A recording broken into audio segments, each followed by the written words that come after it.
Hello, this is Dr. Neil Baum from New Orleans, and I would like to speak with you about 7 minutes on the importance of advocating for your patient and what are some of the benefits that can accrue as a result of your stepping up to the plate and helping your patient.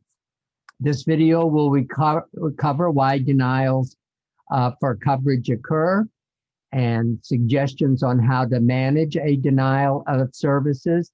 And I'm going to share with you one real true success story of advocating for your patient. Now, why do denials occur? When an insurance company or a payer rejects your claim, they lower their cost. Their solution is to deny coverage for your services, treatments, or even durable medical goods. Even if they plan to pay for your services, the rejections delay payments, and in essence, they are holding your money for weeks or months. So let me share with you a success story about Shelley. Shelley is her real name, and I'm using it with her permission. Shelley was an 18-year-old quadriplegic from birth, secondary to cerebral palsy. She had no voice. She was aphonic. When she went to school with public funds, she received a voice synthesizer that she was able to control with her mouth. She was able to attend public school and graduated with her class. After graduation, the family requested to keep the voice synthesizer as she wanted to attend college classes and didn't think the voice synthesizer would be of any use to the high school. The request went to the school board and they denied the request, saying it was very similar to a football player's helmet and they couldn't give the helmet away after the young man graduated from high school. It was of interest that no one in the school could use the voice synthesizer, and it sat on a shelf not being used. I recommended that the family contact their insurance company to request a new voice synthesizer, at that time costing about $10,000. The insurance company denied the request, and I contacted the medical director on behalf of the family, and they said that the voice synthesizer was a creature comfort. I requested an appeal, and the response from the medical director is that they were not responsible for replacing something that wasn't present at birth.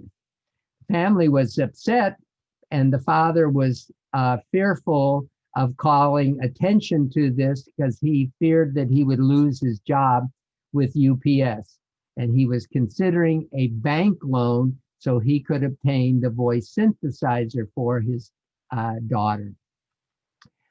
I decided to serve as her advocate and wrote a letter to the state's insurance commissioner and a copy to the UPS employer and a copy to the insurance company's medical director.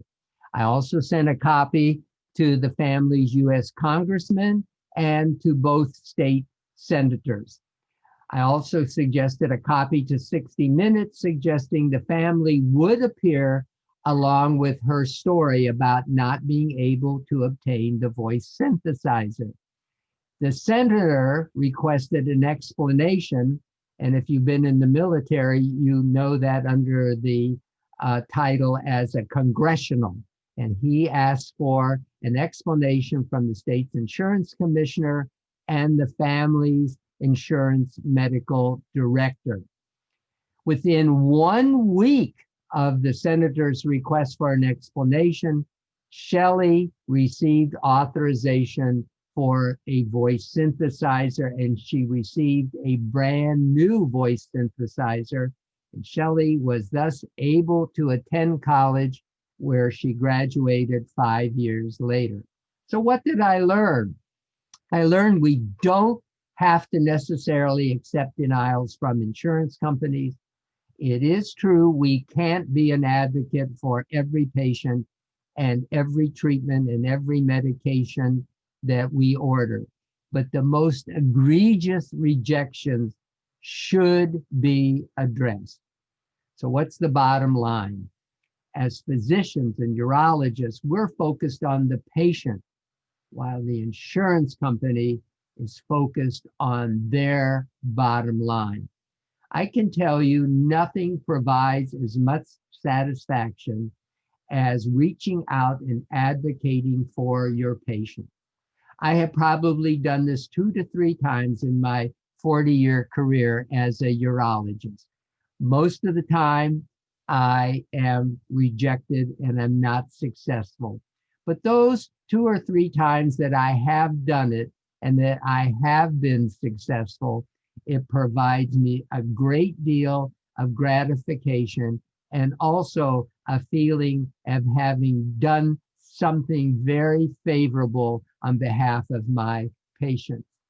If you have any stories that are of interest along this line, or you have any suggestions for advocating for your patients, kindly let me hear from you, and I can be reached at the email address shown on the last slide. Thank you.